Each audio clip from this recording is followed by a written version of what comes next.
欢迎来到新兴消息频道，请订阅频道，所以大家不要错过当天最热门的新闻。我们今天的时事通讯包括以下内容：被他们的簪花造型惊艳到了，毛晓彤好美，赵丽颖却显土气。毛晓彤和赵丽颖等女明星不约而同地尝试了簪花造型，她们对于这一造型选择的搭配单品不同，但是本质上都有相似性的，也体现出了传统美学和民族风味，凸显一种自然又充满气场的华丽之美，让民族风设计跟女明星的美貌交融。平常女生完全可以学习这样的穿搭方式。腰身收紧凸显曲线感。民俗风服饰不等于非要穿得过分朴素，现在也推出了很多改良款民俗风的头饰和发饰，可以较好的跟现代风格相互交融，展现出令人眼前一亮的魅力。所以在选择和簪花搭配的单品时，我们也可以跳脱一定的思维常规，打破局限，获得美感。比如可以利用衬衫裙等服饰来与簪花服饰相互搭配。衬衫裙设计的优势在于比较的端庄大方，翻领设计和纽扣设计堪称是都市职业女性范本。纯色系服饰简约日常又颜值超高。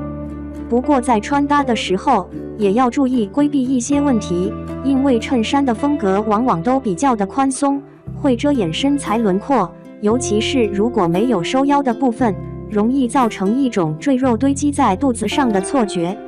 所以在穿宽松裙装的时候，一定要注意在腰身方面尽量收腰，做到上下宽窄对比，不但能够增进对比度和层次感，也可以增强曲线感。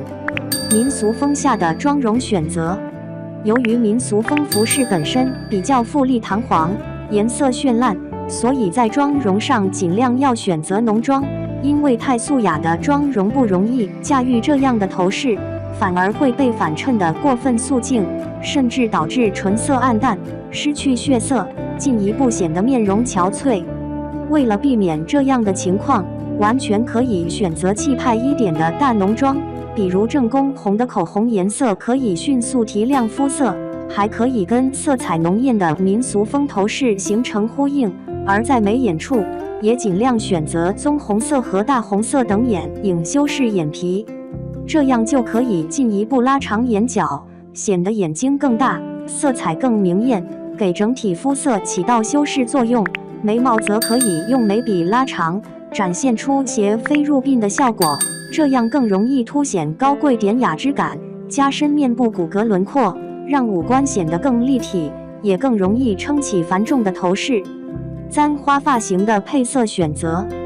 很多女生在选择民俗风服饰的时候，都会容易穿出一种眼花缭乱、过分花哨之感，甚至还会显得有些元素过多，喧宾夺主。其实问题主要还是出在穿搭的配色上，因为民俗风服饰的配色本来就已经十分绚烂，所以跟这样的头饰进行搭配时，尽量选择颜色清淡的服饰单品作为衬托就很好，尽量一身穿搭中不要过多的颜色，否则主次不分明。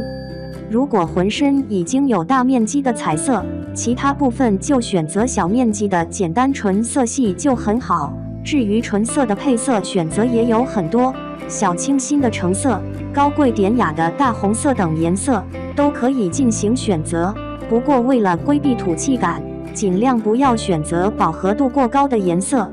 民俗风的搭配有着极大的意义，唯美的民俗风承载着中华上下多年的历史，大浪淘沙流传到现在，仍然具有深远的意义和价值。所以无论是明星还是普通人，都可以对这样的服饰穿搭进行模仿和学习，相信一定会给自己的穿搭带来一些独特且高雅的气质之美。